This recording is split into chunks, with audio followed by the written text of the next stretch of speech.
Hello दोस्तों, railway exam को लेकर रेल मंत्रालय की ओर से क्या कुछ निर्णय लिया गया है इस नोटिस के माध्यम से देख लीजिए और अच्छे तरीके से समझ लीजिए। आप लोगों को एनटीपीसी रिवाइज रिजल्ट के बारे में भी बताएंगे और ग्रुप डी एग्जाम के बारे में भी बताएंगे। तो चलिए यहाँ पर देख लीजिए। सबसे पहले दिया हुआ है मिनिस्ट्री ऑफ रेलवे यानी रेल मंत्रालय और railway constitute high power committee. तो रेलवे की ओर से हाई पावर कमेटी बिठाया गया है एनटीपीसी सीबीटी 1 रिजल्ट को लेकर कैंडिडेट के कंसर्न को देख करके। इसके बाद है कैंडिडेट में submit their grievances to committee till 16 February 2022 यानी 16 फरवरी 2022 तक जो भी कैंडिडेट है ग्रीवेंसेज यानी अपना फीडबैक दे सकते हैं। इसके बाद यहाँ पर कमेटी डिसाइड करेगी। तो इस नोटिस को अच्छे तरीके से देख लीजिए, कैसे क्या फीडबैक देना है इसके बारे में भी आप लोगों को बताएंगे। ग्रुप डी की परीक्षा कब तक होने की उम्मीद है इसके बारे में भी आप लोगों को बताएंगे, इससे क्या कुछ इफेक्ट पड़ेगा।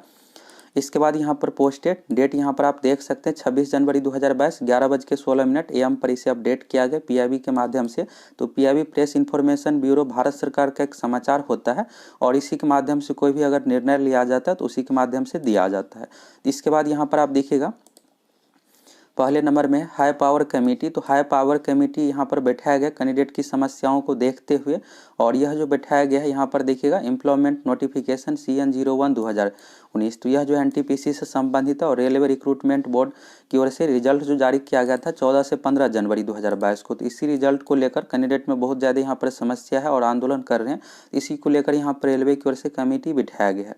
कैंडिडेट का जो डिमांड है एनटीपीसी का रिवाइज रिजल्ट जारी किया जाए और यूनिक कैंडिडेट 20 गुना दिया जाए यानी 7 लाख यूनिक कैंडिडेट दिया जाए। तो आरआरबी को यहाँ पर इतना देरी नहीं करना चाहिए था, कमेटी में यहाँ पर देरी हो जाएगा।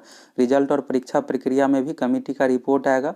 अगर कमेटी का रिपोर्ट आता है छात्रों के पक्ष में तो रिवाइज रिजल्ट जारी किया जाएगा, नहीं तो जिस अकॉर्डिंग आरआरबी अभी अपना पक्ष यही रख रहा है कि हम नोटिफिकेशन के अकॉर्डिंग रिजल्ट दिए हैं, तो हो सकता है कि इसमें रिवाइज रिजल्ट नहीं भी जारी हो।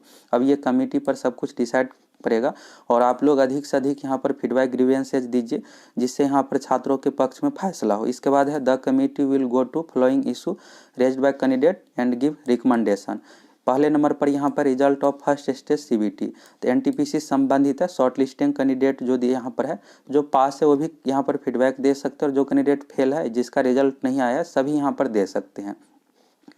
इसके बाद यहाँ पर इंट्रोडक्शन सेकेंड स्टेज सीबीटी। तो ग्रुप डी एग्जाम में सीबीटी 2 नहीं था, जब नोटिफिकेशन जारी किया गया था उस समय भी नहीं था और एकाएक यहाँ पर रेलवे की ओर से एक नोटिस जारी करके और जो 2019 का विज्ञापन था उसमें संशोधित करके सीबीटी 2 यानी मेंस लागू कर दिया गया। पहले ग्रुप डी में एक ही एग्जाम होता था, अब दो एग्जाम आप लोगों को देना पड़ेगा। अब दो एग्जाम से होगा क्या कि स्टूडेंट एग्जाम देने के लिए तैयार है लेकिन भर्ती प्रक्रिया में यहाँ पर पहले ही देरी हो चुका है, 3 साल हो गया है और रेलवे का जो पैटर्न है एक एग्जाम लेने में ही साल भर का समय लगा देता है, रिजल्ट देने में 6 महीने का समय लगा देता है। छात्र यहाँ पर परेशान इसलिए है कि इससे क्या होगा कि भर्ती प्रक्रिया और 2-3 साल लेट हो जाएगा। वैसे भी 3 साल लेट हो गया ग्रुप डी का एग्जाम, 2019 का ही एग्जाम। अगर सब कुछ समय से रहता तो यहाँ पर 2 एग्जाम देने में भी स्टूडेंट को कोई यहाँ पर दिक्कत नहीं था, लेकिन भर्ती प्रक्रिया बहुत ज़्यादा लेट हो गया।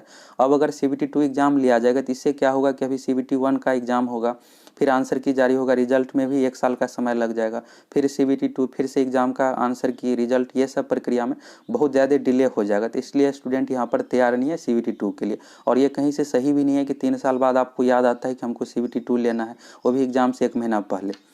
इसके बाद है candidate can lodge their concern suggestion submitting following email ID. तो ईमेल आईडी यहाँ पर है और आप इसका स्क्रीनशॉट ले लीजिए। आपको अधिक से अधिक ईमेल करना है। ईमेल करते इसमें अपना नाम, रोल नंबर और एडमिट कार्ड अगर आपके पास है तो उसको भी आप शामिल कर सकते हैं। तो इससे आपको कोई दिक्कत नहीं होगा। ये आप मत डाउट में रहिएगा कि मेरा यहाँ पर रिजेक्ट कर दिया जाए, ऐसा कुछ नहीं है। यहाँ पर कमेटी देखता है और अगर आप एडमिट कार्ड, रोल नंबर अगर शामिल कर देते हैं तो सजेशन थोड़ा और वैलिड हो जाता है कि यहाँ पर बिल्कुल जेन्युइन छात्र है और इसकी ये समस्या है। तो बिल्कुल यहाँ पर कमेटी आपकी बात को ध्यान में रखेगा और बिल्कुल छात्र हित में फैसला ली जाएगी। तो यहाँ पर ईमेल ID है rrbcommittee@rail नेट और .gov.in। तो इसका स्क्रीनशॉट ले लीजिए और इसी सेम ईमेल आईडी पर आप लोगों को ईमेल करना है। सब्जेक्ट में आप लोगों को लिख देना, अगर आप ग्रुप डी के परीक्षार्थी है तो ग्रुप डी का यहाँ पर लिख देना आपकी जो भी समस्या है। अगर आप एनटीपीसी के छात्र, रिजल्ट नहीं हुआ और आपका जो भी डिमांड यही है कि यूनिक कैंडिडेट 20 गुना रिजल्ट दिया जाए, तो इस पर बहुत ज़्यादा यहाँ पर देरी नहीं किया जाना चाहिए। आरआरबी को रिवाइज रिजल्ट जारी कर देना चाहिए छात्रों के हित में देखते हुए। इसके बाद यहाँ पर all chairperson RRB have been also directed to receive their grievance. तो जो आरआरबी के बोर्ड के चेयरपर्सन है, चेयरमैन है, ये भी अपने ऑफिशियल वेबसाइट के माध्यम से ग्रीवेंस ले सकते हैं। तो कुछ देर में ऑफिशियल वेबसाइट पर भी नोटिस आ जाएगा और वहाँ पर भी एक लिंक दिया जाएगा कि वहाँ से भी आप अपना ग्रीवेंसेज दे सकते हैं। और इसके बाद जो है आरआरबी के चेयरमैन ये सब फॉरवर्ड जो है, जो भी यहाँ पर कंप्लेन आएगा और छात्रों की जो भी सुझाव रहेगा उसको कमेटी के पास शेयर कर देगा। तो इसके बाद कमेटी यहाँ पर है this grievances send to committee. तो कमेटी के पास भेज दिया जाएगा आरआरबी की ओर से। तो आरआरबी के वेबसाइट के माध्यम से, नहीं तो आप डायरेक्ट ईमेल के माध्यम से भी यहाँ पर सजेशन दे सकते हैं। इसके बाद है candidate are given 3 weeks time up to. तो यह इसका जो टाइम दिया गया है 3 वीक का 16 फरवरी 2022 तक का दिया गया है और इस पर कमेटी जो फैसला लेगा 4 मार्च 2022 को। अब यहाँ पर देखिए हुआ क्या, इससे अगर कमेटी यहाँ पर बैठाएगा, अगर आरआरबी फैसला ले लेता छात्रों के हित में तो ये होता एग्जाम प्रक्रिया में देरी नहीं होता। अब यहाँ पर 16 फरवरी तक कैंडिडेट यहाँ पर फीडबैक देंगे। फिर यहाँ पर कहा गया है कि 4 मार्च तक कमेटी का रिपोर्ट आएगा। अब बहुत ज़्यादा यहाँ पर कैंडिडेट तो लाखों में है, करोड़ों में 1 करोड़ कैंडिडेट फॉर्म फिलअप किए हैं। अब कैंडिडेट यहाँ पर लाखों में अगर सजेशन फीडबैक दे देते हैं तो फिर उसको पढ़ने में भी टाइम लगेगा। तो आरआरबी रेलवे यही बहाना बनाएगा कि बहुत ज़्यादा यहाँ पर कंप्लेन आ गया है और इसके देखने में टाइम लग रहा है, 1-2 महीने का समय लगेगा। अब क्या होगा कि इससे 1-2 महीने परीक्षा और डिले हो जाएगा। ऐसा तो है नहीं कि 4 मार्च तक ही 15 दिन में जो भी यहाँ पर कैंडिडेट फीडबैक देंगे सभी को पढ़ लिया जाएगा। लाखों में कैंडिडेट कंप्लेन करेंगे तो उसको पढ़ने के लिए समय भी चाहिए। तो यहाँ पर 4 मार्च का टाइम अभी लिया गया है, लेकिन इसमें देरी बिल्कुल होगा और जो भी कमेटी बिठाया जाता है तो उसमें इसी तरह से देरी होता है, 6-6 महीने तक का भी समय लग जाता है। इसके बाद यहाँ पर है, अब ये सब प्रक्रिया को देखते हुए एनटीपीसी का CBT2 एग्जाम जो है 15 फरवरी 2022 से लिया जाता, तो ये परीक्षा को स्थगित कर दिया गया। जब तक कमेटी का रिपोर्ट नहीं आएगा यह परीक्षा नहीं ली जाएगी। कमेटी का रिपोर्ट आएगा और जो भी फैसला होगा उसके अकॉर्डिंग परीक्षा ली जाएगी। और ग्रुप डी का एग्जाम 23 फरवरी 2022 से था तो उसे भी पोस्टपोन कर दिया गया।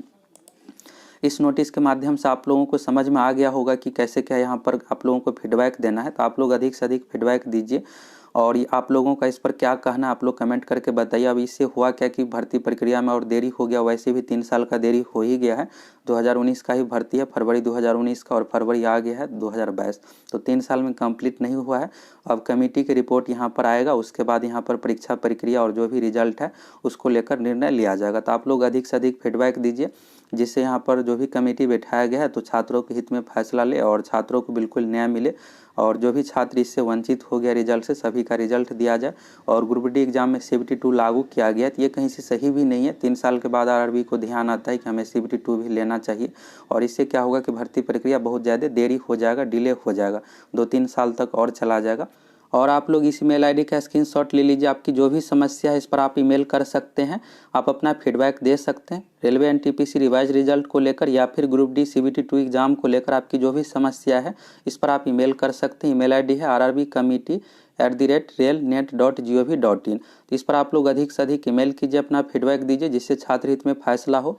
और इस फैसला पर आप लोगों का क्या कहना है, कमेटी को लेकर आप लोगों का क्या प्रतिक्रिया, आप लोग कमेंट कर सकते हैं।